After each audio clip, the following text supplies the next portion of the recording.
We were pulled over by these state troopers, and I was like praying on the side of the road. Like basically they're going to search the car. They're going to find it, some. That's Eric Skeldon, entrepreneur, 2 Comma Club Award winner, and founder of a global faith-based business ecosystem. I was like the plug out in Weatherford. And since then, Eric has built million-dollar offers, global communities across 80-plus nations, NFT and Web3 ventures, and even funded a feature film. We have a movie in the works that's funded. In this episode, we break down how Eric built a $1 million virtual event funnel. We use the virtual event model. So, the virtual event model, 5-day challenge. Why he hired a chaplain for his companies. I brought a chaplain on for both my companies. A chaplain has even helped me with things like. And how faith-based entrepreneurs can scale without losing themselves. You could actually build something epic, but you could still at the end of the day be kind of empty because you still haven't healed parts of you that are still just hurting because they just needed love as a kid or something.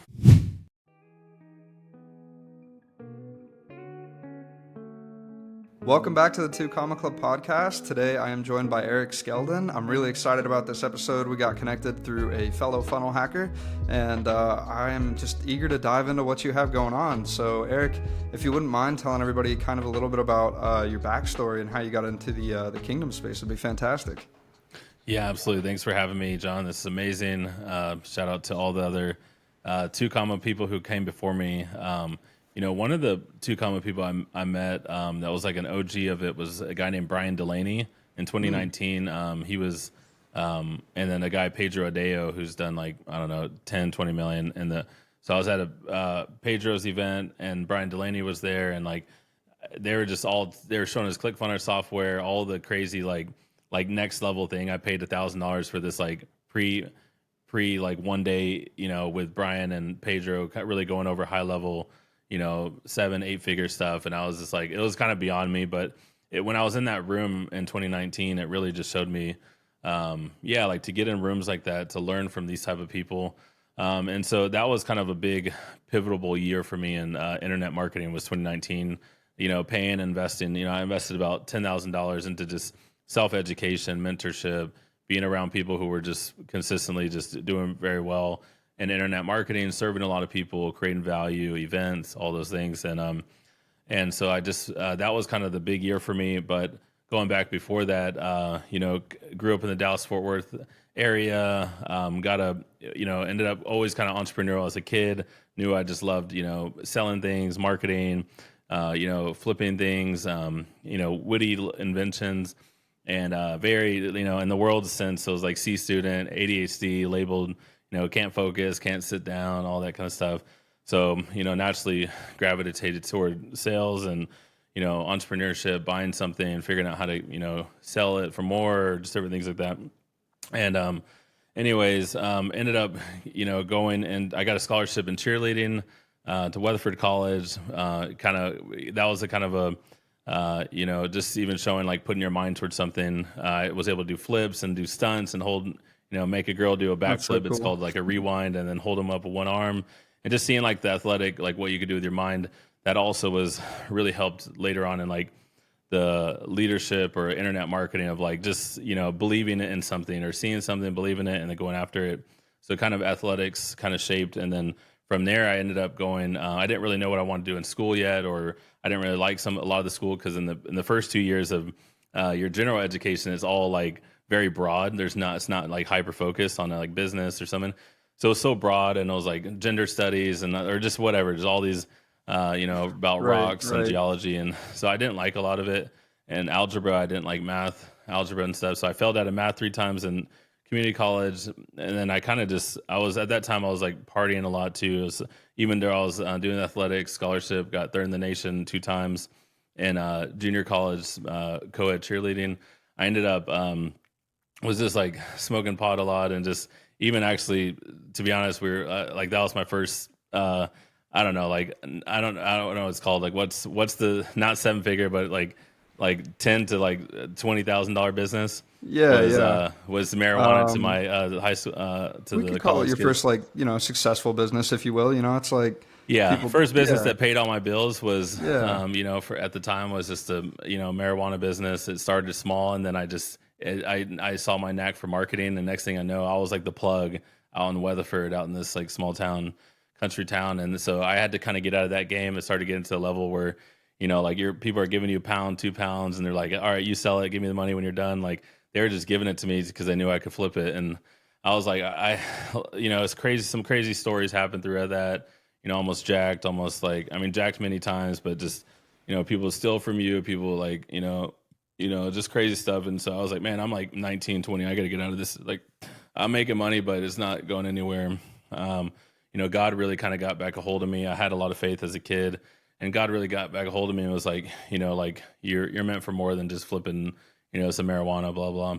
And so really just had a conviction, started, I joined the Texas Army National Guard, became a Army airborne, I had an airborne contract. So I was like, oh, I'm going to jump out of planes. I'm going to, do something, like still with like my athletic sense and like risk, and wanted to just do crazy things. And I got a contract with that.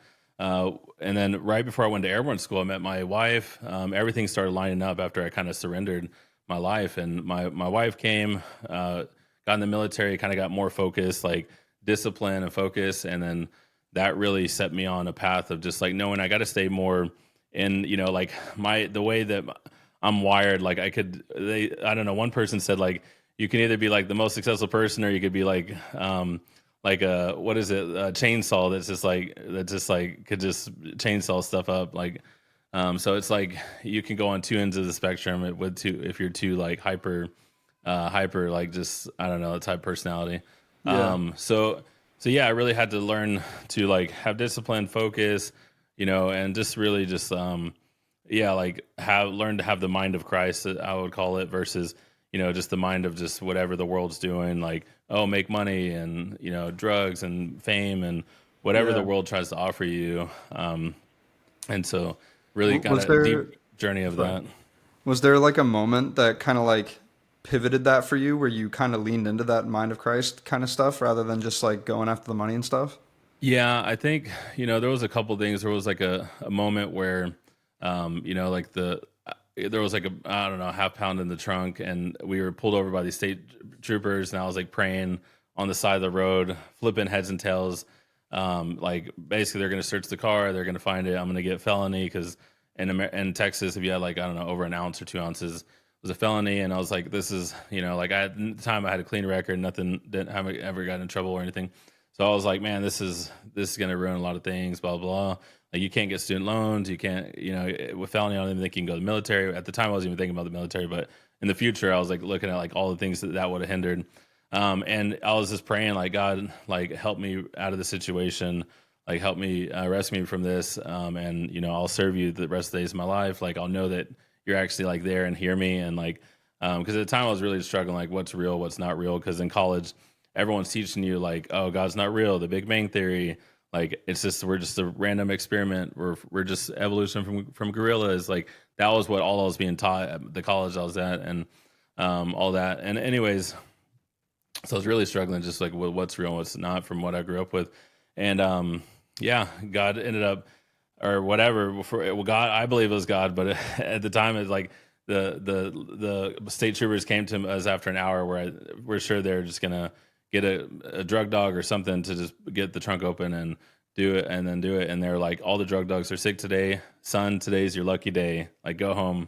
And they're just like, Wow. just like even saying like it's my lucky day is like, all right, God, like you're looking out for me. And then so from there, I that was like a pivotal moment where I was like, God kept reminding me like of that kind of commitment. I said like, so I got, that's when I kind of got out of that. It was like a real like serious moment when I got out of that industry, and like even just from messing around with that kind of stuff, trying to sell marijuana and stuff. Anyways, so there was like that. And then I think for the mind of Christ, I think it was being around really good kingdom mentors, people. Like a guy I learned a lot from was Dr. Miles Monroe. He's no longer here today, but his stories and his principles dissecting, the Bible and the world, and like just being able to take the both of, someone who talks about a lot, who also learned a lot from him was Myron Golden. Myron Golden, he's does a lot with ClickFunnels, and he's out in Tampa, like an hour away from me, hosts a lot of events and does a lot with his church. But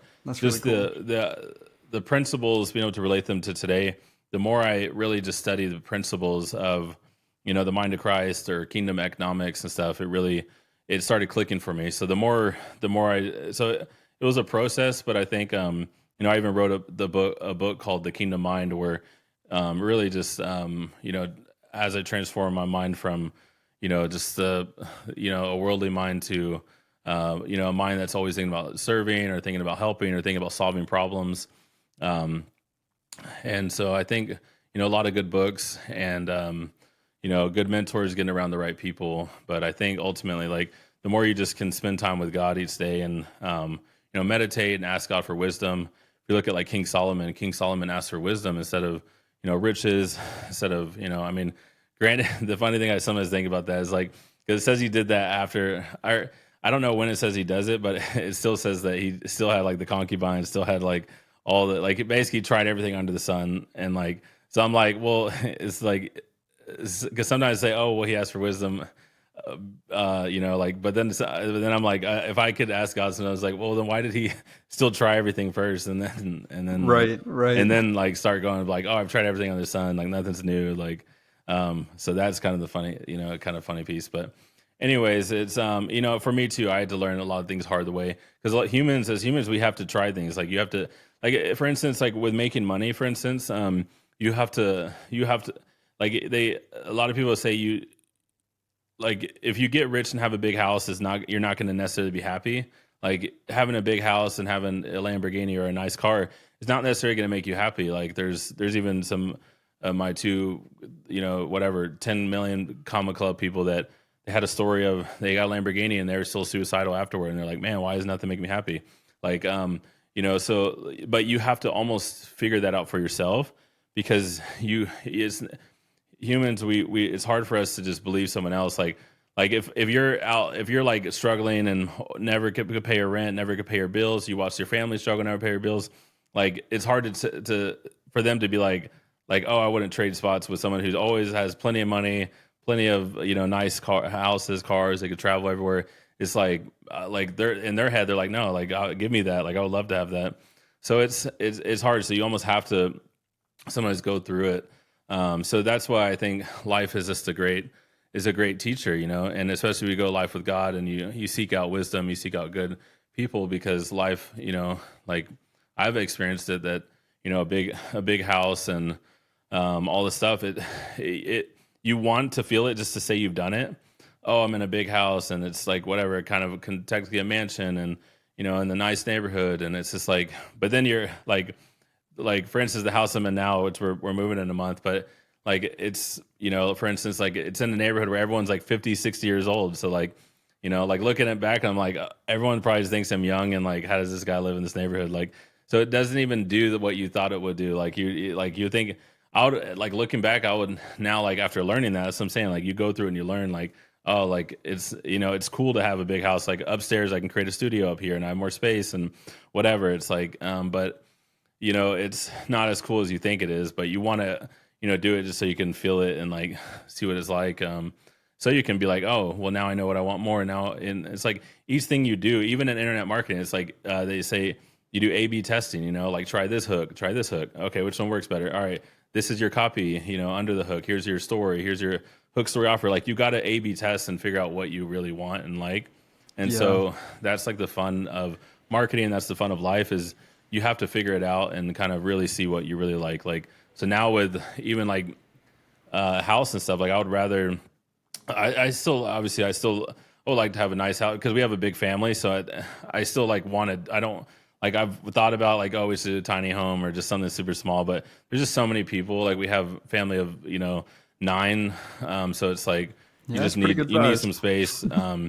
But yeah, I mean, at this point, I would rather live around, family, live around, other entrepreneurs.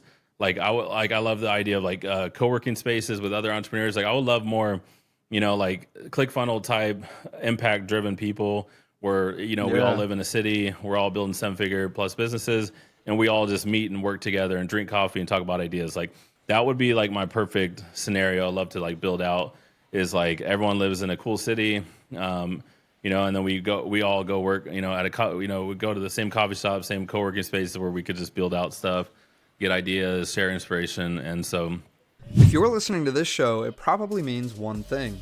You're focused on building a successful online business.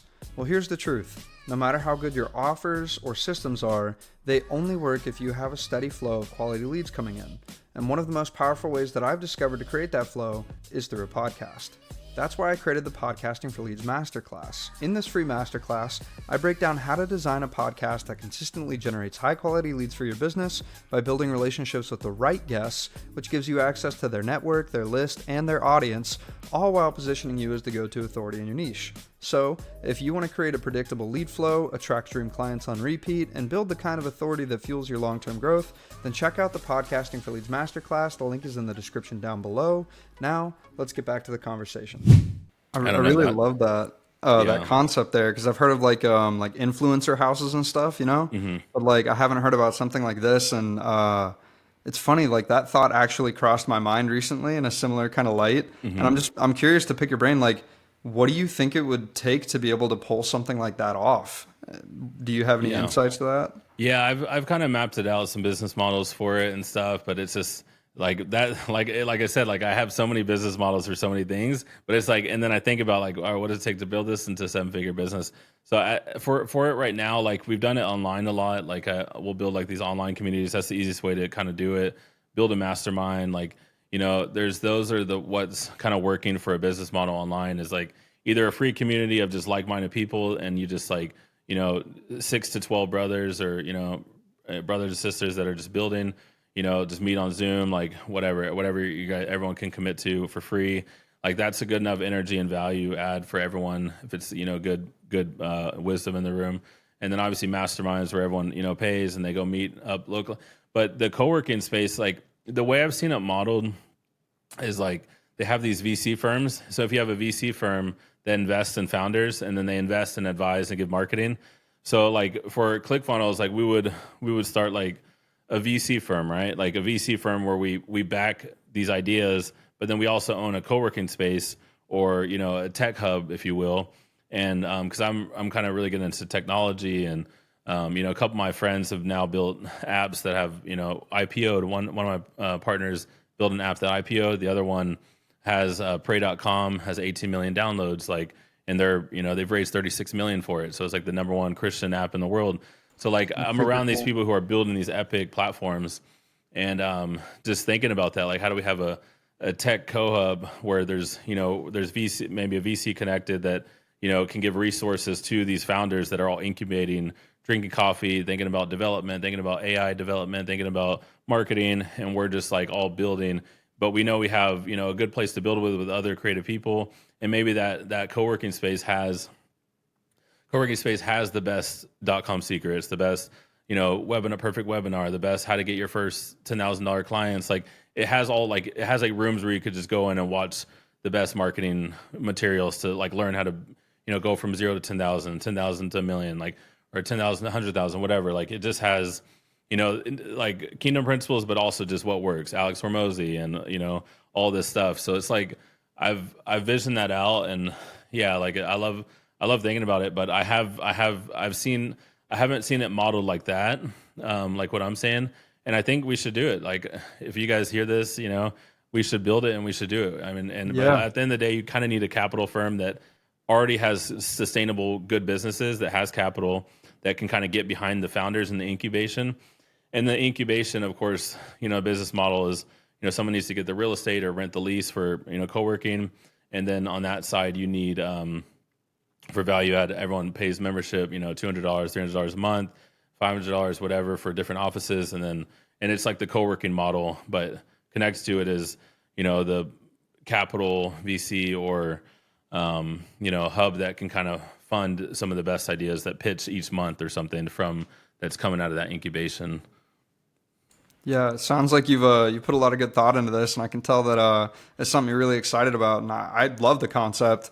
Do you think that this is something that would be like a copy and paste in multiple different cities, or would it be primarily? I do. I think it's something that we can copy and paste, and multiple different cities. We can get them off the ground in Tampa and Dallas, and I would say entrepreneurial cities. Like there has to be a good amount of entrepreneurial like business schools or just like school of hard knocks. Everyone's just learning, learning and trying to launch things. And they need like-minded, like impact-driven places that are high octane, growth and thinking about marketing and getting your first customers, building your MVP, finding your product market fit. So it's like, I think there's many cities, at least 10 cities that are ready right now to do that.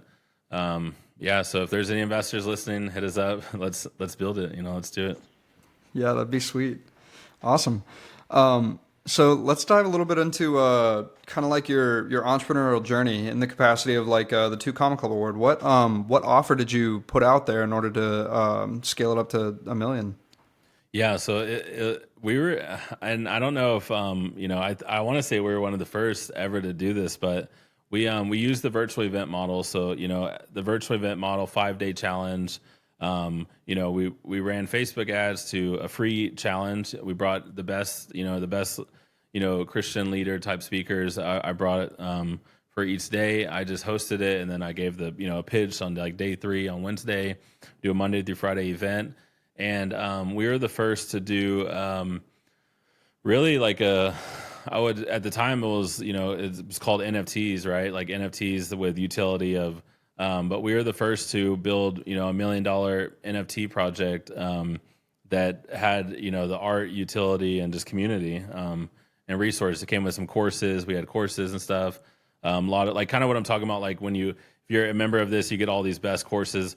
So like we had attached to our NFTs, and people would buy the big packages. Like they'll buy like 75 of these NFTs for some different tier level things. But we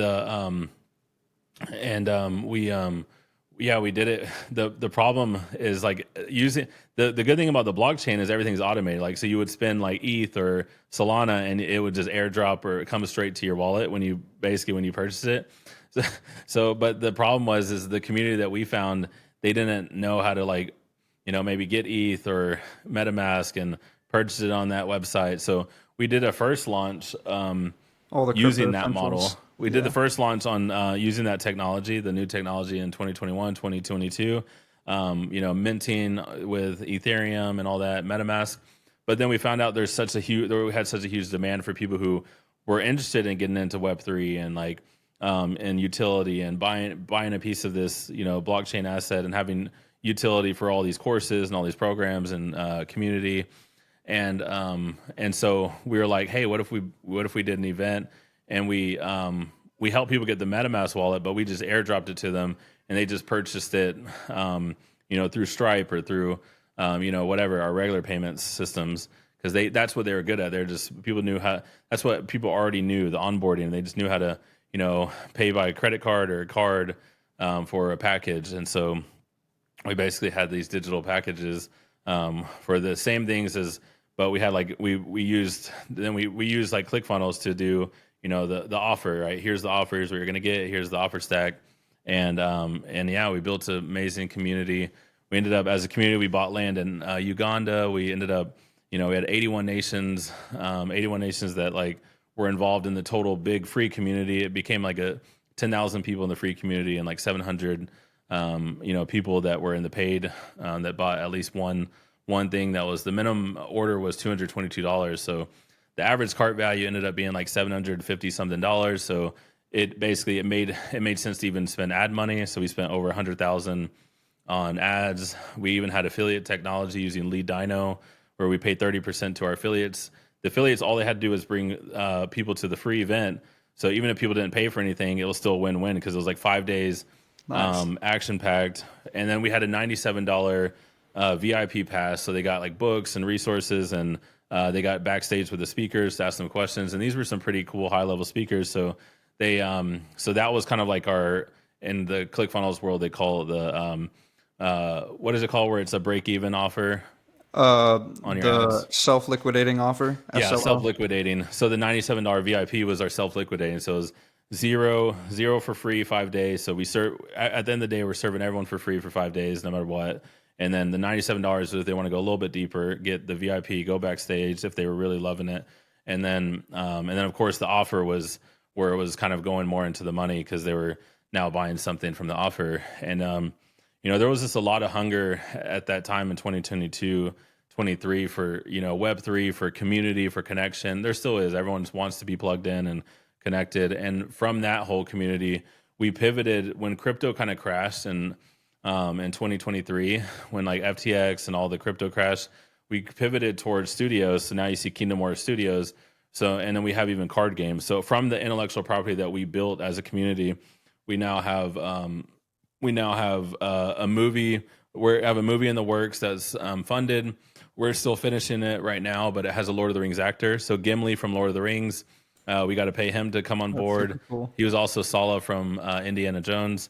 So we have that. We have a movie now, and then now there's because the whole art in the world was like this fantasy, like hero's journey, like an orphan to king type, like magical. Think about Lord of the Rings meets Dune meets Chronicles of Narnia. I was like this cool, and even kind of Star Wars maybe a little bit. But it was this cool like fantasy world, sci-fi, and so the intellectual property, got turned into now card games. There's a card game called Challengers of the Realm. You can go to challengersoftherealm.com, and there's this really cool intellectual property that's coming out of it, and that's turning into video games and movies. And then we're still looking at what we want to do with it on the blockchain for the future. Maybe a meme coin, or I don't know, something in the future.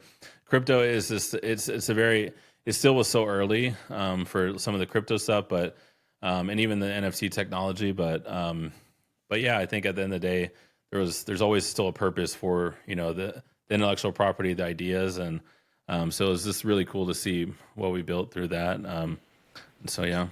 Yeah, that sounds really cool. How did you kind of get into the whole like Web3 NFT space and all that? Like, what was the I connect? jumped for some reason. I don't know. I'm always kind of like whenever there's a new trend, like whether it's AI or whatever, I just am interested to see what's the next innovation that's like changing the world. So in 2021, it was like NFTs. Like there was the Bored Apes. The Bored Apes were like $1 million apes. Like, and you're part of the Oh yacht yeah. club if you're. So it was just like I was intrigued. I was like, "What $1 million art?" And you own it on, on the blockchain. And like it's actually, I was looking at the sales. Like people are buying and selling these things for $250,000, $500,000, $1 million. Justin Bieber's buying one. Jimmy Fallon, Paris Hilton. I'm like, all right, like people are actually paying like over $1 million for these. Like there's something to it. Like it's basically, I was like, and because I was seeing it on TikTok and stuff, and people were talking about it. I was like, there has to be more to, like, people aren't just buying it just for the art itself. Like the art looked kind of cool, but they're not just buying it by the art. So I was like, what is the technology behind it? What's the value of the community, of the network? Like what else is there? And so that kind of got me on the rabbit hole of just, and of course, a lot of it at the time, it was ideal. So it was more like, what could we do with the technology? Like at the time, like Gary Vee was talking about NFT ticketing technology, like Eventbrite. Like every time you buy, like think about when you buy an event or you go to ClickFunnels, like it would be cool to go to ClickFunnels and, or even this, like have like a holographic, one of these that is like in your wallet that you own. So if this one breaks, because like mine, I think it's getting some cracks on it or something, but you have the holographic one and it's only one of whatever, how many. So it's rare, valuable. So like the idea still makes sense to me, right? Like it's valuable. It's on the blockchain. It can never be corrupted. It can't be killed, and it's there, and it can't be like lost or like it can't be like messed up with the weather. So there was a lot of just technology ideas for it, which are still being, they're in the blockchain world. They're still developing it into cool solutions for different industries, the technology, but they're not doing it as much on collectibles anymore. The collectible market wasn't as big as it was at the time. It was just like thinking it was going to be the next big thing, the collectible, NFT market, but it just wasn't as, and I think it will still come back. Like it'll just have its next resurgence of collectible Yeah. technology. But anyways, I just got deep into it, started buying. I bought like, 15 different projects. Some of them I was flipping. Some of them I was like really like the community. I met cool people, but I met a lot of cool people in there where like even Alex Becker, who's like a big entrepreneur, like he got real big into NFT projects. He has his own big NFT project. He has, his own whatever cryptocurrency through that. And like, he's a big altcoin trader. So like you get in those worlds, and a lot of the ClickFunnels people were in there too. They were in the NFT world. And so there was this, a lot of marketing people were in that world. And so it was just weird. I don't know. Like even like what's happening now with ClickFunnels and AI, like ClickFunnels people are Yeah. thinking about AI because it's like, we can see like, yeah, it's the fad has like, for instance, AI kind of dominated crypto for a while. It was like crypto AI projects, and then it kind of died down a lot. But obviously AI in general, really good AI, like whether it's like Opus, like turn all your long form into short form through AI, like that's genius. Like we need that. We have editors, or if I'm editing it, like I need to just drop my long form and have AI turn it into short form with captions, with the For best sure. hooks. Like that's smart. Like that's just good technology. Yeah, I couldn't agree anymore. I think that makes me think of like the Alex Ramosi thing that he talks about when it comes to value, and he's always like one of the best value propositions you can do is simply take something that there's already demand for and just do it faster. It's Mhm. like if you can cut that down, and you're mentioning that with AI. Are there any particular AI projects that you've been personally like looking at to potentially like speed up operations within your business and things? Yeah, so I mean, I think someone just got me the Manus code. Manus. I mean, honestly, just because ChatGPT has like the most like billions, I don't know, invested in it. I just do the $20 subscription, and like that's saved me so much time.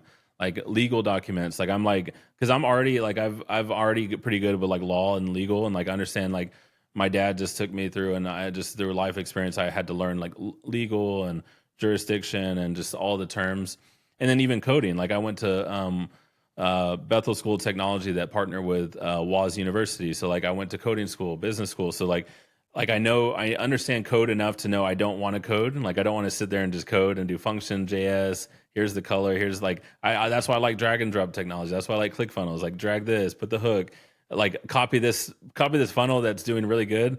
Like here's my hook. Here's my video. Here's like that's why I like that, because that's how my brain thinks. Like use something that's working and insert my hooks. Here's my videos. Here's my story. Here's my letter. Here's my offer. Like I like that. And so like same thing with ChatGPT, like legal documents, graphics, like graphic design has helped me on graphic design so much. Helped me just like with business models, like even spreadsheets, like you name it. It's like having a team of 2 or 3 people with $20 a month. So it's honestly it saved me a lot of money as I'm becoming more of a lean kind of entrepreneur, kind of figuring out right now. I'm even with Kingdom Broker, like Kingdom Broker, we've been brokering these like multi-million dollar deals as of the past like 2 years since Kingdom Wars kind of slowed down a little bit, and we're like we have film and we have the card game, but it hasn't blown up to 7 figures yet. Some of those new projects we're doing film and card games.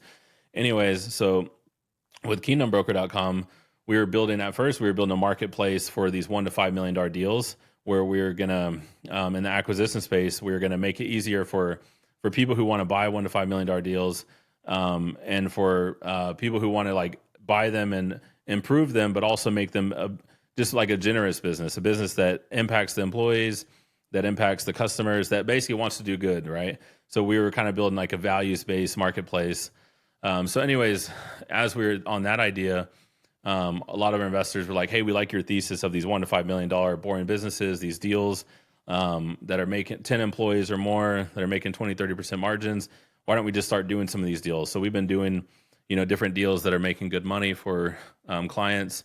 So that has been one of the things we've been doing, which and we kind of built a community out of it, Kingdom Wealth Society, and we had right now we're kind of figuring out what we want to do with that community, because we did like a year-long mentorship.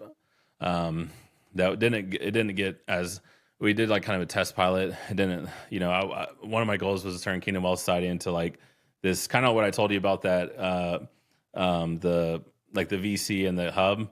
Like Kingdom Wealth Society was kind of like almost like a test pilot for like that, but online. Like kind of have an incubator and meetings with people who want to build businesses or build things and buy businesses. Anyways, where was I going with that? So yeah, with Kingdom Broker, we've been doing these deals, but yeah, I'm looking at AI too, like in the deal making space. Like, how do we use AI to source deals faster, to do due diligence faster? Like, there's just so much in the M&A space is very, very like it's all like you have to look at the P&Ls, but that's the P&Ls that they're giving you. So how do you know if that's the data is real? Now you have to like actually like how do you look at their actual records, look at their actual margins? There's just a lot of stuff that technology is going to be able to innovate with, whether it's M&A, buying businesses, or what have you. Yeah, definitely. So It sounds like you have a lot of cross between the investing space as well as like the call it the faith side of things, right? And like I'm just kind of curious to know how it is that you like navigate integrating both of them into the same like space, if that makes sense. Yeah, it's been hard just because I've gotten screwed on some big deals with Christians, that were Christians, like multi six figure deals, and now even like a multi-million-dollar deal where we're having to go through that with people that are supposed to be more values based. So it's like it's hard because it's like you know I think I just because of like faith has been so strong for me, like that I want, like, part of me wants to unite more people and then even bring more people into just like with faith and just like just spirituality, like knowing that there's something deeper than ourselves, than just making money for me, eating more food for me, more food for your family, like, because on the basic principle of just like, all right, there's survival. When you're in survival, like, oh, I need to get out of the 9 to 5, or I need to even get a 9 to 5 that pays all my bills for me and my family. Like when you get beyond that of just like spiritually knowing, like, more food, even the finest shrimp and caviar and fish eggs, and it's not going to make you happy. Like the nicest house, just getting more for you just because, oh, I want to make money, and like at the expense of, my clients get the worst fulfillment, worse. Like you look at all these big companies in America, and their customer service is actually really bad. And customer service is bad, hard to get a human to talk to, hard to make a complaint. Like I'm dealing with the issue of Booking.com where they took $500 from me. They wouldn't give me my code. They wouldn't give me my place. So I had to book another place. And then I'm trying to get a refund from the first one, and they won't give me any information. They're saying like they just won't. I can't get. Finally, when I get a hold of someone, they're like, basically like, oh, well, if you never got an information, you must have written your email wrong or something wrong. So that means you're screwed pretty much. You can't get any money back. And so they pretty much took $500 from me. And like, I'm like, dude, this company's huge. Booking.com, like, this company's huge. And they literally basically are just like, are able to steal money. And like, there's nowhere I can even put negative reviews. I guess I could make a YouTube video or whatever, but I'm just like, some of the biggest companies, like somebody's gonna have the worst customer service. Like, do you remember kind of growing up with like different Verizon or different cable bills? Like you'll deal Oh with yeah, these big big time. Verizons or these cable bills, and like you'll have the most issues with like these internet companies or these, and it's like, and so I don't know where I was going with that, but to say like I, for the sake of just, I know that I could do business with just people who just want to make money and just like for whatever, like cigarettes, right? Like I could probably go to broker a deal with some cigarette companies, investors, and start a cigarette company or a vaping company. But like I don't like I wouldn't even feel right if I made money off killing people. I wouldn't make money if I made, in a lot of these companies, whether it's the food system, whether it's the health, whatever, like they make money off hurting people, right? Like injecting poison in our bodies. Like, so I don't know. I'm just convicted to the point where I know that however I make money, I like making money. I like doing deals. I like marketing. I like growing good ideas. But I just like, so the people I usually do end up working with that want to grow ideas and want to impact the world happen to be, usually Christian. And they're like, follow a Christian worldview. And like, we want to make the world, serve the world and make it a better place. And not all those Christians are perfect, so if you're ever out there listening to this and Christians hurt you, like I sometimes hate a lot of religion and like what you see the churches do and the vibes I like, but at the end of the day, it's my personal faith that's like says like I know that I've got to build and do things that are just going to impact the earth, and so that's like my conviction, even though it's hard to sometimes work with people in the church or two people who are too religious and too like, oh, everyone's going to hell. Like I hate all that stuff. Yeah, yeah, I totally agree with that. I think for me personally, like getting into the faith side of things in my life was quite a rocky road, if you will. And like I personally didn't enjoy going to church a lot growing up and things, but like over time, I started realizing more of it's less about the conventional like, oh, you have to go to church every Sunday and you have to read the Bible all the time and all that. And it's more about like building your relationship with God based on like where He's calling you Exactly. to go and like following in those steps. So that way, I mean, like, I don't know, I think about all the stories of that are in the Bible, and I mean, I don't know the Bible like the back of my hand, so I might be eating my words here, but I don't know at any point in time in it when they're talking about somebody who was like going and doing like their devotionals every day and then like going to church on the weekends and all that. And instead it's like, no, they had their relationship with God and they deepened it by going where he called them to go and things of that nature. So where do you kind of think God is calling you in your life right now? Yeah, one of the things is Africa, man. It's my dad's from Johannesburg, South Africa. My wife and I, when we got married, she asked me like what I wanted to do in my life. We were married 11 years. I think this next September will be 12 years.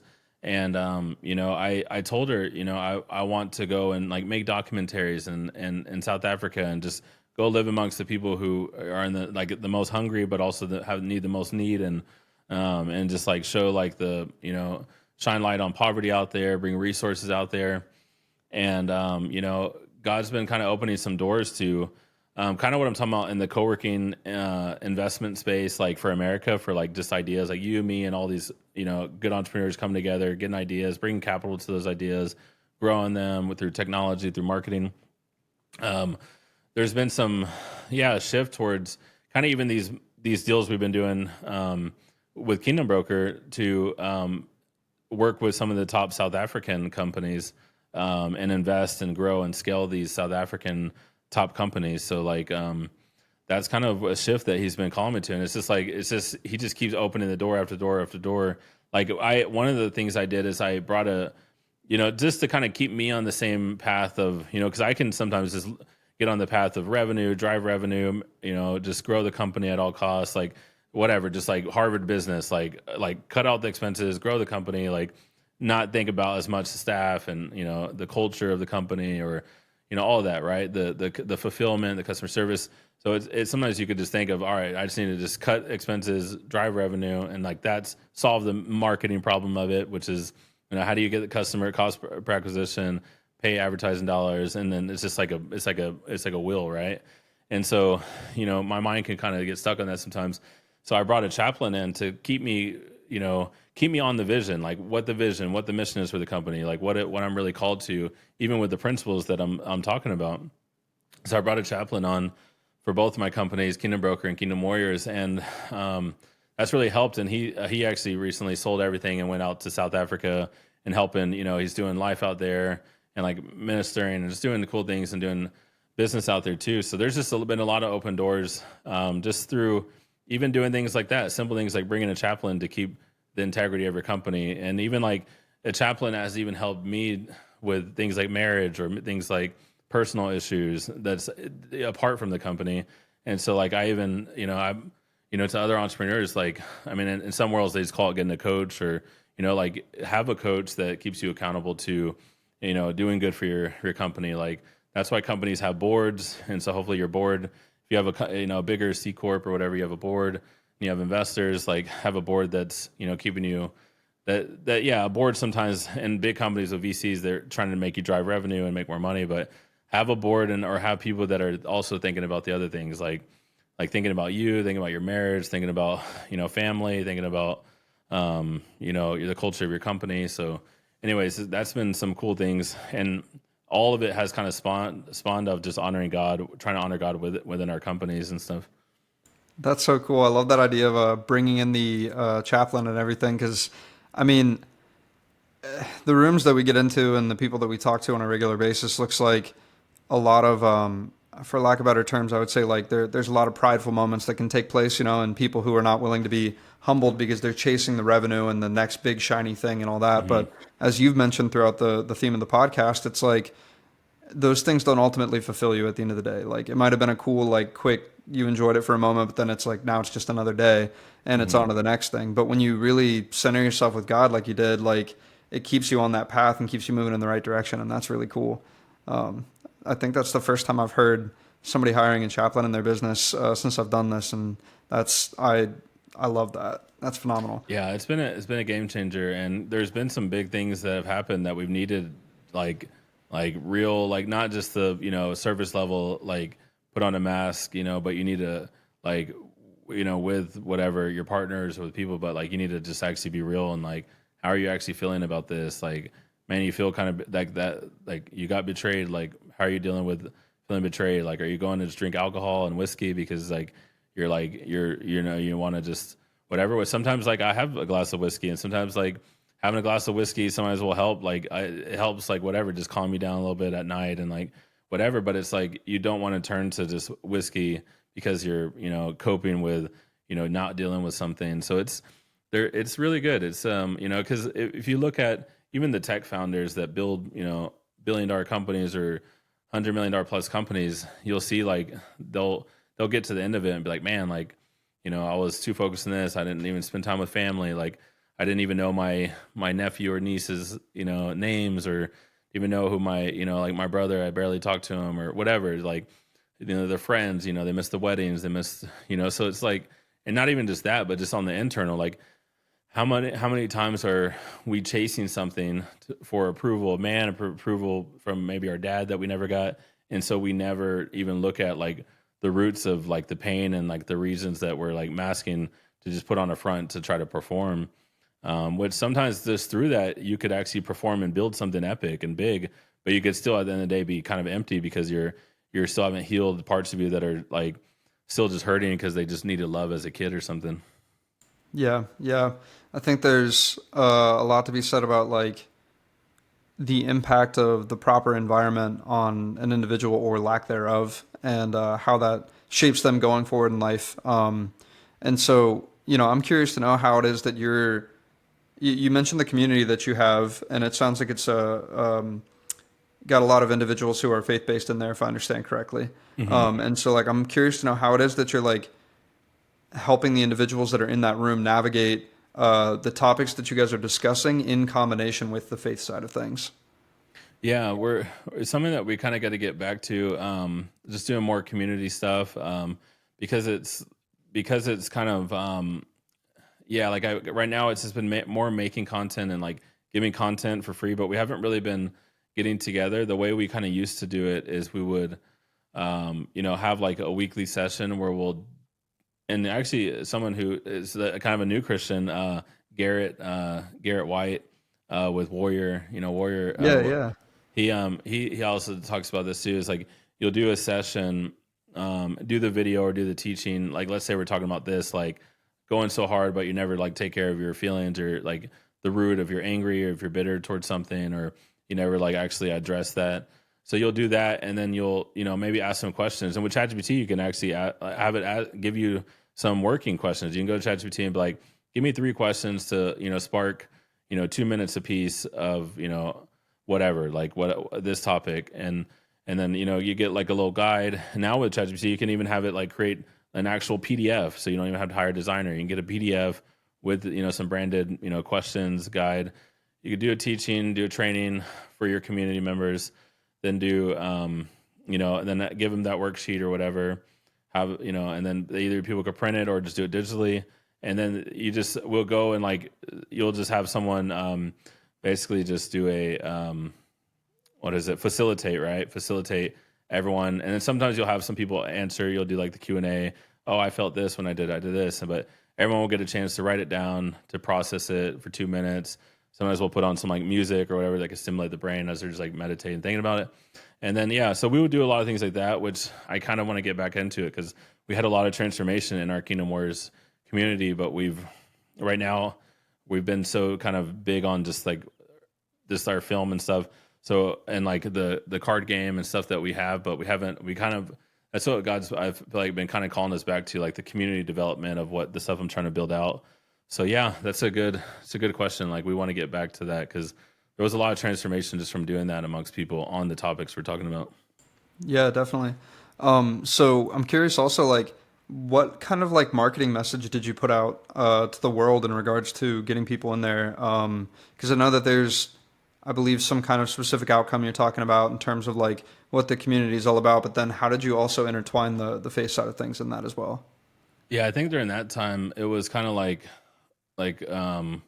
technology. The hook was kind of like why are there not any Christian people in tech and the future of technology and finance and that are not like Christian leaders or kingdom type people. Like why is it just the Black Rocks or the whatever that are just controlling everything? And it was kind of like asking the question, or even like Disney, like why are the biggest media companies, the biggest So because at the time it was like arts and entertainment, so it was like the Sony, Disney's, Marvels. There's not like it's kind of just kind of sometimes they'll put some different worldly values, but some of them are still cool. Like the Marvel, for a lot of the beginning Marvel ones, it started getting worse and worse, I think. But beginning Marvel ones were always pretty cool. Agreed. I'm a big Marvel fan growing up, but like the more the world gets a hold of it, it just starts getting weirder and weirder. Which it sometimes will take something you love, like a cool IP, and turn it into something bad, or like not even you're not even like it's not even that good storytelling or whatever. But so we're kind of talking. It was like that whole thing, like why is there not, and like why don't we come together and kind of rise up and build one? And so that was the kind of like the copywriting that kind of attracted the people who wanted to, come together and bring like a media entity that would kind of that would be able to build something cool, stories and arts and entertainment.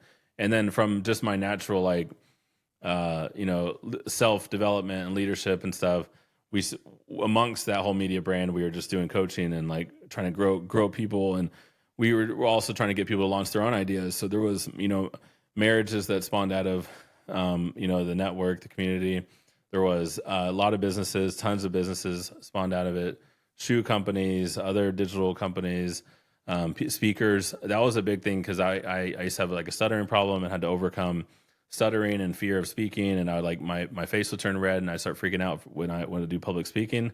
And so I had to like master that and like go after that and just go after it scared, go after it even though I was still afraid. And like because of that, a lot of people also did it, face their fears. And even they're like, oh, I'm not a speaker, like that's just not me. I won't do a podcast. I'm not going to tell my story. I'm not going to learn to figure out my hero's journey and share that with people, tell my testimony. Like people were never going to do it. But then through Kingdom Warriors, they're like, oh, well, if Eric did it and these other people are going to do it, like I'm going to go after it. So people started telling their story and they started going live more on Facebook and, like talking about I'll tell people like document what you're doing for their business. So, like we have construction people that build houses. And now they'll like go and do videos. Hey, I'm building this. This is the project I'm doing. But just by getting themselves out there, more people are knowing what you're doing and that you're a builder. And so it's just like we got a lot of people to rise up to, start just sharing more of their life. And so it's pretty cool to see. Yeah, it sounds like you've had quite the profound impact on a lot of people in that respect. I'm blown away that you talked about the idea of marriages coming from the community. Like that's such a cool, unique situation. That's so awesome. Yeah, it is pretty cool. Yeah. So help me understand, kind of like what was the inspiration behind building a community like that? I think Acts 2, if you read Acts 2, it talks about like community that brings their resources together, that kind of, there's no needs in the community. If someone needs prayer, we're there to pray for them. If someone needs, if someone's struggling with something. And then like also the military like has battle buddies.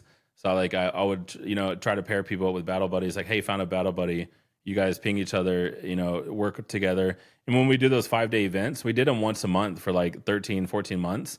So that once a month, we'll do challenges, competitions, art competitions, or the different competitions.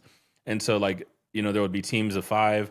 So that was like special forces, or like teams in the army. They had like 4 or 5 people. So I kind of took it from the military, what I learned in the military, from teams and squads and battle buddies, where you're just like you and another in like the trenches, have each other's back.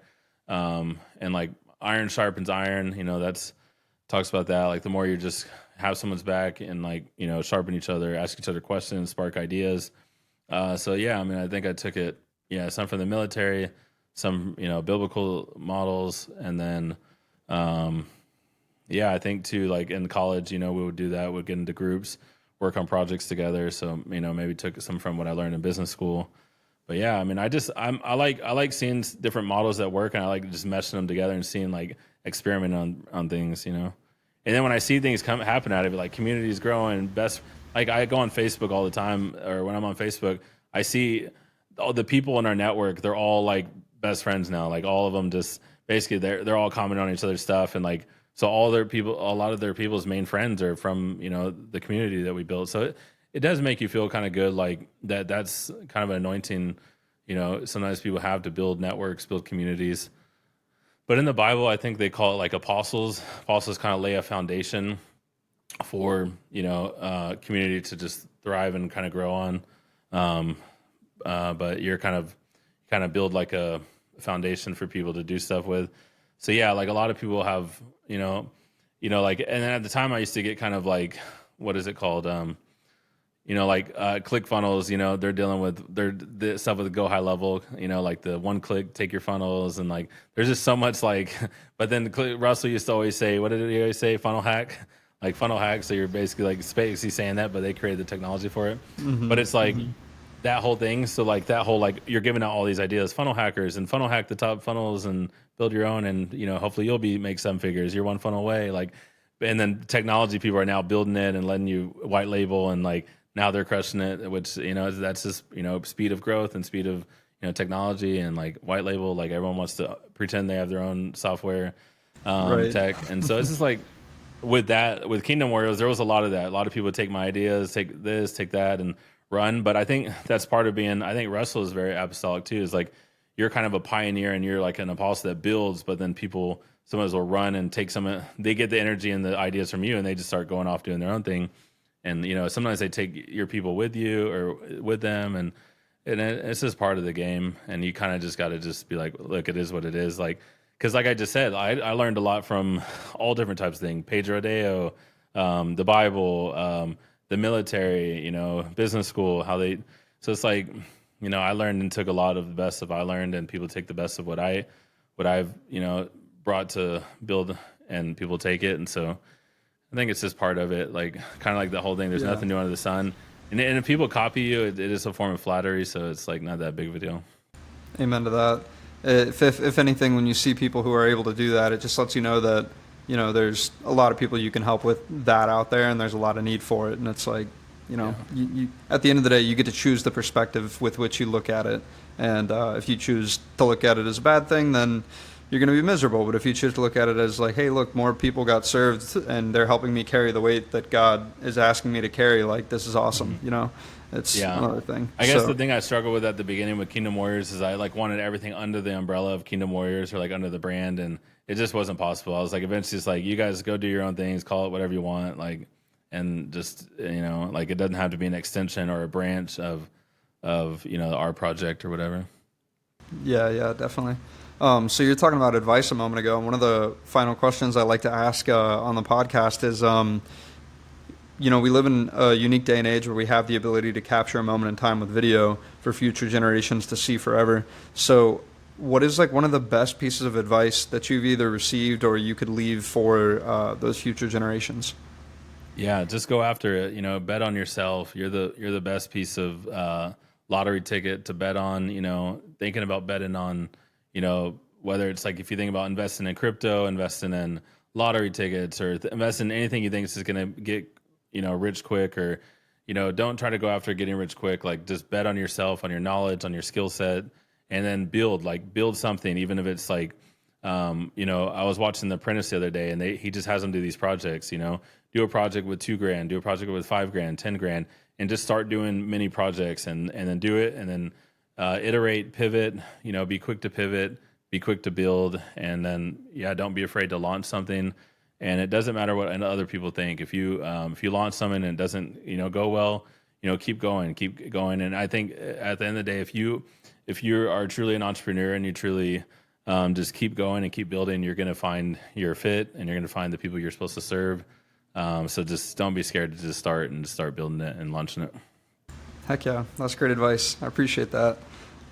So where is it that people can either reach out to you or interact with what you have going on if they want to get involved with that? Yeah, it says Eric Skeldon. Eric Skeldon on YouTube, Facebook, Instagram, TikTok. Eric Skeldon. I think Instagram's like real Eric Skeldon. And yeah, check it out, Eric Skeldon. And then you can look up like Kingdom Warrior Studios, and you can see our website with that and stuff. And then kingdombroker.com. We're building some kind of new stuff. One of the new things, kind of we talked about the MVPs, is we're building out kind of like a mini product where we'll teach you how to build like an MVP, like a tech MVP. So I'm working on like a super affordable like $7 product that people can build an MVP with AI, like done with you. And then also we're building a kind of a partnership with a cool tech hub that has super affordable MVPs. So you're gonna be able to build out your MVP technology, SaaS, apps, for super affordable with the new technology that's out there as well with Kingdom Brokers. So Heck yeah, that's really cool. Awesome. Well, I appreciate your time today, and I think this has been insanely valuable. So whoever's still watching at this point in time, give the man a follow, go reach out and get involved in his kingdom ways. That's going to be awesome. So, all right. Thank you so much.